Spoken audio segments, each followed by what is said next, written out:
नमस्कार दोस्तों, इतिहास तरंग यूट्यूब चैनल में आपका हार्दिक स्वागत है। एक बार फिर हम आपके सामने उपस्थित हैं प्रतियोगी परीक्षाओं की तैयारी के मकसद से वस्तुनिष्ठ प्रकार के प्रश्नों की एक सीरीज चल रही है। 5वीं कड़ी तक हम लोग पहुंच गए हैं।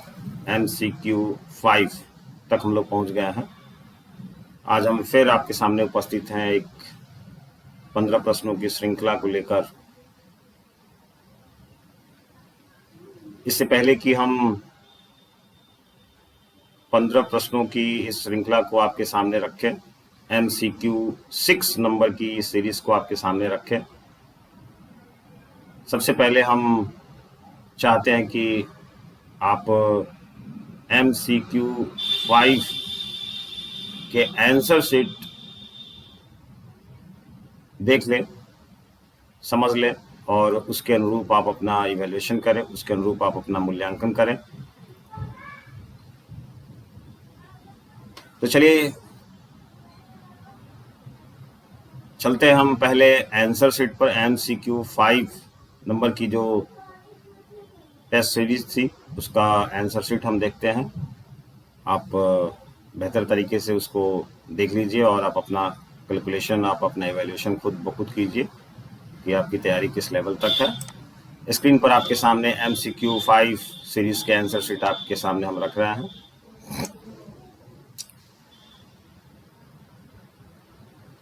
बीस प्रश्न पूछे गए थे पिछले टर्म पे MCQ 5 में और 20 प्रश्नों के उत्तर आपके स्क्रीन पर दिख रहे होंगे। पहले प्रश्न का उत्तर आपका C है, दूसरे प्रश्न का उत्तर C है, तीसरे प्रश्न का उत्तर B है, चौथे प्रश्न का उत्तर D है, पांचवें प्रश्न का उत्तर भी D है, छठे का A है, सातवें का B है, आठवें प्रश्न का उत्तर A है, नौवें प्रश्न का उत्तर D है, 10वें प्रश्न का उत्तर C है, 11वें प्रश्न का उत्तर A है, 12वें का उत्तर C है, 13वें का उत्तर B है, 14वें प्रश्न का उत्तर C है, 15वें प्रश्न का उत्तर D है, 16वें प्रश्न का उत्तर भी D है, 17वें प्रश्न का उत्तर C है, 18वें प्रश्न का उत्तर B है और 19वें प्रश्न का उत्तर A है और 20वें प्रश्न का उत्तर जो है वो D है। तो कुल मिलाकर ये आपकी आंसर शीट है पिछले क्विज प्रतियोगिता की, पिछले MCQ 05 नंबर के सेट की। उम्मीद है आप इससे अपना कैलकुलेशन और अपना इवैल्यूएशन खुद ब खुद करेंगे और कोशिश कीजिए कि 20 प्रश्नों की सीरीज चली जा रही है तो कम से कम 16 प्रश्न तक आपके उत्तर सही हो, तभी हम बेहतर मान सकते हैं। एक चीज़ और आप ध्यान रखिए, मैं पिछले कई बार से कहना चाह रहा था लेकिन मेरे जहन में समय पर ये बात नहीं आ रही थी कि आप प्रश्नों के उत्तर को गूगल से आप आंसर ढूंढ कर आप हमें बताएंगे या कमेंट सेक्शन में डालेंगे तो इससे कोई फ़ायदा नहीं है। एक तरह से आप स्वयं ईमानदारी से अपनी इवैल्यूएशन कीजिए और आपको जो कमियां लगती हैं उन कमियों पर, उस सेक्शन पर जो है आप मेहनत कीजिए। निश्चित रूप से आपकी सारी कमियां दूर हो जाएंगी और धीरे धीरे आप भी बेहतर करने की स्थिति में पहुंच जाएंगे। तो चलिए दोस्तों, अब चलते हैं हम आज के क्वेश्चन सेट पर। MCQ 6 नंबर की सीरीज पर।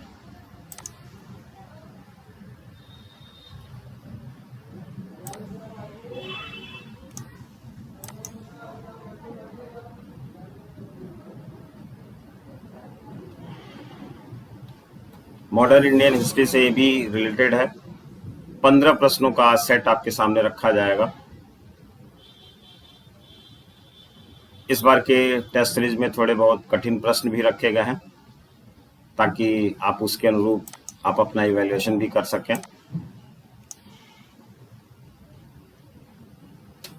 आइए चलते हैं प्रश्नों की ओर। आपकी स्क्रीन पर भी दिख रहा होगा। पहला प्रश्न है, 1927 ईस्वी में साइमन कमीशन का कांग्रेस ने बहिष्कार किया था, क्योंकि 4 ऑप्शन है आपके सामने। इसमें कोई सदस्य भारतीय नहीं था, इसका अध्यक्ष ब्रिटिश था, इसने कांग्रेस की उपेक्षा कर दी थी, इनमें से कोई नहीं। इन 4 उत्तरों में से किसी एक उत्तर का चयन आपको करना है। दूसरा प्रश्न है, निम्नलिखित में से कौन 1928 ईस्वी में गठित नेहरू समिति का सदस्य था? 4 नाम दिए गए हैं, आपको बताना है कि उन 4 नामों में से विकल्प के अनुरूप कौन कौन से नाम थे जो 1928 में गठित की गई नेहरू समिति के सदस्य थे, जिसने बाद में नेहरू रिपोर्ट पेश किया था। 4 नाम है, सर अली इमाम, शोएब कुरैशी, सुभाष चंद्र बोस और एन जोशी। विकल्प आपको चयनित करना है ABCD के माध्यम से। जो विकल्प ए है उसमें चारों नाम को शामिल किया गया है, यानी 1, 2, 3, 4 चारों सही हैं। बी विकल्प में 1, 2 और 4 को शामिल किया गया है। सी विकल्प में 1 और 2 को शामिल किया गया है और डी विकल्प में केवल 1 को शामिल किया गया है। तो इसके हिसाब से आपको उत्तर का चयन करना है। तीसरे प्रश्न की ओर चलते हैं। कांग्रेस ने कब पहली बार देशी रियासतों के प्रति अपनी नीति की घोषणा की थी? फिर से रिपीट कर रहे हैं हम क्वेश्चन को। कांग्रेस ने कब पहली बार देशी रियासतों के प्रति अपनी नीति की घोषणा की थी? 4 ऑप्शन है, इनमें से किसी एक का चयन करना है। 1917 के कलकत्ता अधिवेशन, 1918 का दिल्ली अधिवेशन, 1920 का नागपुर अधिवेशन और 1922 का गया अधिवेशन। देखिए, इसमें बहुत सारे प्रश्न भी शामिल हो रहे हैं। आपको अब एक क्लू मिल गया, एक प्रश्न मिल गया कि 1917 में कांग्रेस का अधिवेशन कहाँ हुआ? कलकत्ता में हुआ। 1918 में कांग्रेस का अधिवेशन कहाँ हुआ? दिल्ली में हुआ। 1920 में कांग्रेस का अधिवेशन कहाँ हुआ? नागपुर में हुआ। 1922 में कांग्रेस का वार्षिक अधिवेशन कहाँ हुआ? गया में हुआ। तो इन चारों विकल्पों में से किसी एक विकल्प का चयन करना है जिस अधिवेशन के दौरान पहली बार कांग्रेस ने देशी रियासतों के प्रति अपनी नीति की घोषणा की थी। चौथे प्रश्न पर चलते हैं। ब्रिटिश शासनकाल में चुंगी से संबंधित मामलों की जांच के लिए किस समिति का गठन किया गया था? चुंगी कर हुआ करता था, टैक्स का एक प्रकार था। आपको बताना है कि ब्रिटिश शासनकाल में चुंगी से संबंधित मामलों की जांच के लिए किस समिति का गठन किया गया था? 4 विकल्प है आपके सामने, विटले समिति, फॉसेट समिति, मैकलागन समिति, सप्रू समिति। तो इन 4 विकल्पों में से किसी एक विकल्प का आपको चयन करना है। 5वां प्रश्न की ओर हम बढ़ रहे हैं। 5वां प्रश्न है आपकी स्क्रीन पर। रियासतों में स्वतंत्रता आंदोलन से संबंधित निम्न कथनों में से कौन सा कथन गलत है? प्रश्न को थोड़ा गौर से आपको पढ़ना होगा। रियासतों में स्वतंत्रता आंदोलन से संबंधित निम्न कथनों में से कौन सा कथन असत्य है? 4 विकल्प है।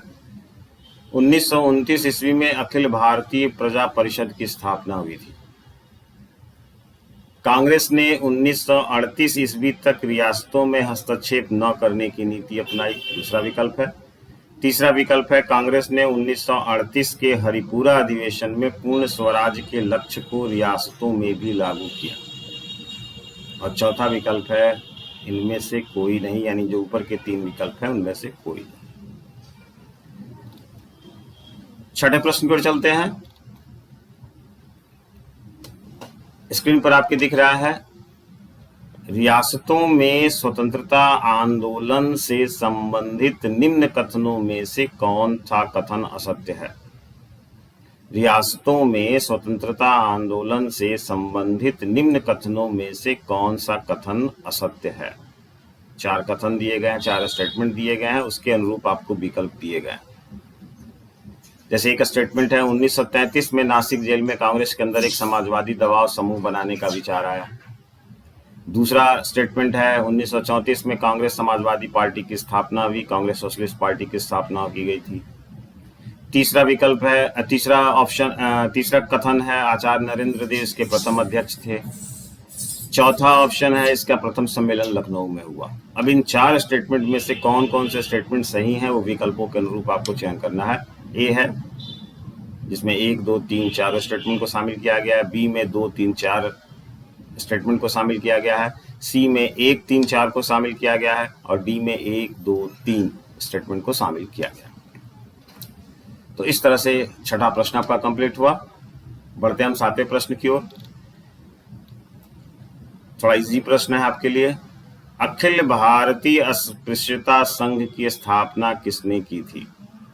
अखिल भारतीय अस्पृश्यता संघ की स्थापना किसने की थी? 4 ऑप्शन है, 4 में से किसी एक का चयन करना है। बी.आर. अम्बेडकर, एन.एम. जोशी, हृदयनाथ कुंजरू और महात्मा गांधी। 8वें प्रश्न की ओर बढ़ते हैं। 8वां प्रश्न है आपकी स्क्रीन पर। निम्नलिखित में से किस देशी रियासत का विलय सबसे बाद में हुआ?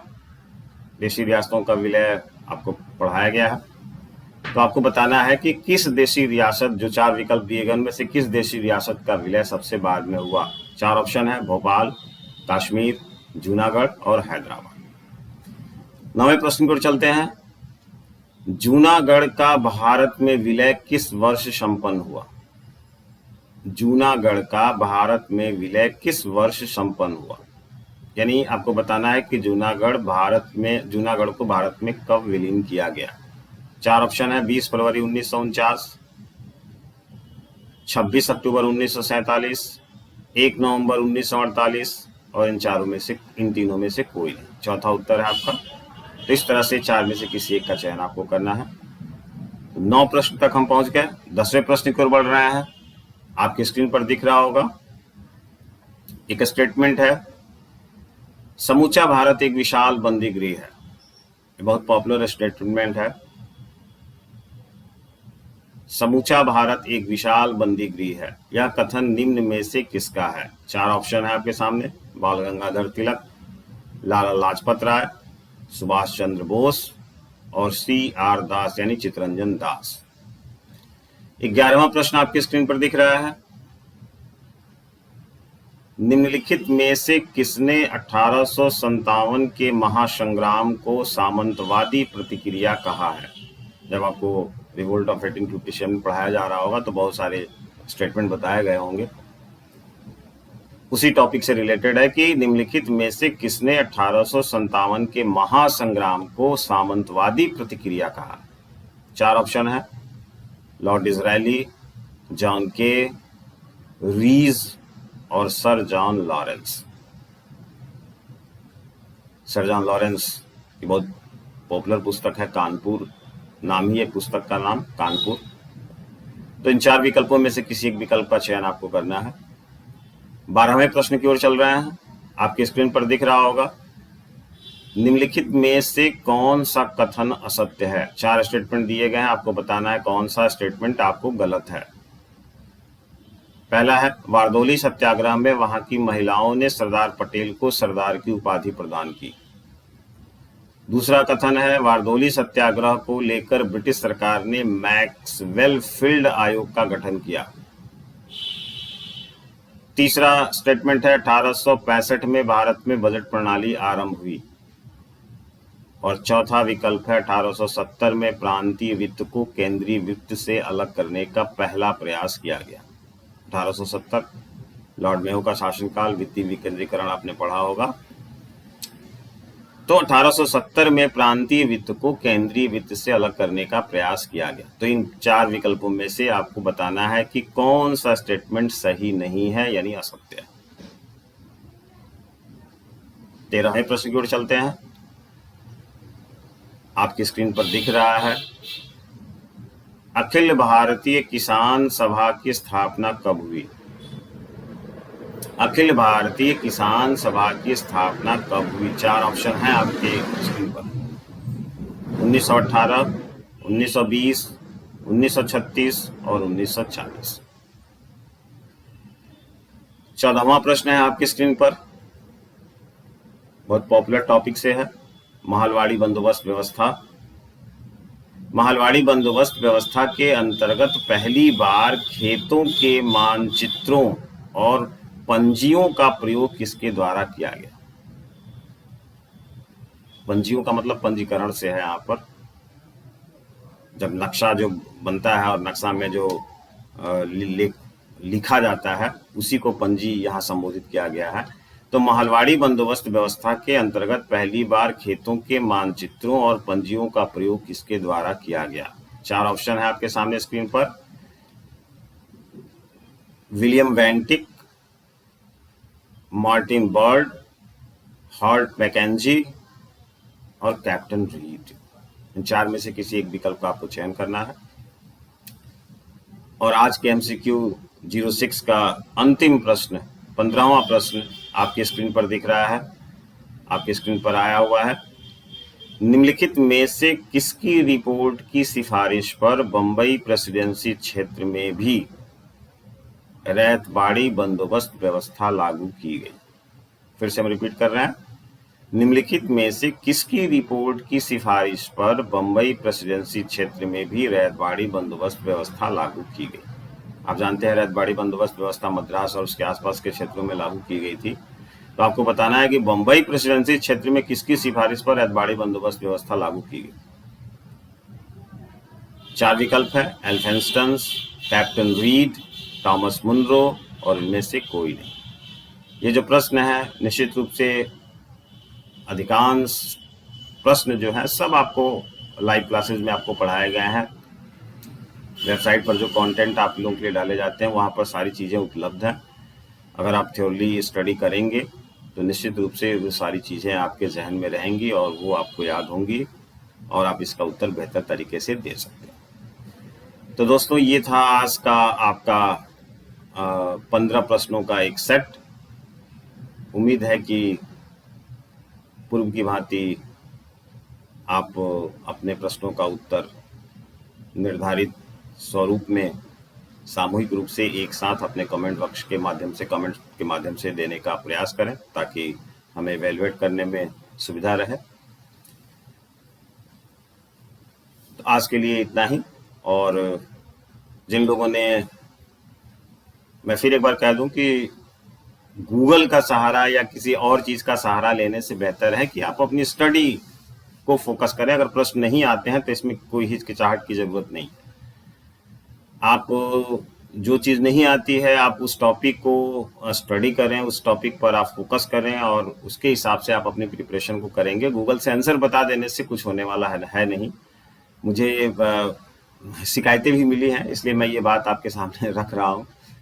तो देखिए, पढ़ाई में ईमानदारी बहुत ज़रूरी होती है और अगर आप ईमानदारी से नहीं पढ़ेंगे, ईमानदारी से आप अपनी स्टडी को पर ध्यान नहीं देंगे तो निश्चित रूप से वो आपके लिए ही नुकसानदायक होगा, हमारे लिए, किसी और के लिए उसका नुकसान नहीं होना है। जो लोग नए हैं मैं उम्मीद करता हूँ कि वो चैनल को सब्सक्राइब करें और इस तरह के समय समय पर आपको वीडियो आते रहेंगे। MCQ टाइप के सीरीज़ आपको हम जून तक लेकर चलेंगे, जिससे कि आप अब तक जो भी चीज़ें आपको पढ़ाई गई उसका एक बेहतर प्रिपरेशन आपके सामने हो सके। तो आज के लिए दोस्तों इतना ही काफ़ी है। अनुमति दीजिए हमें। बहुत बहुत धन्यवाद आप सभी लोगों का। Very very thank you to all of you.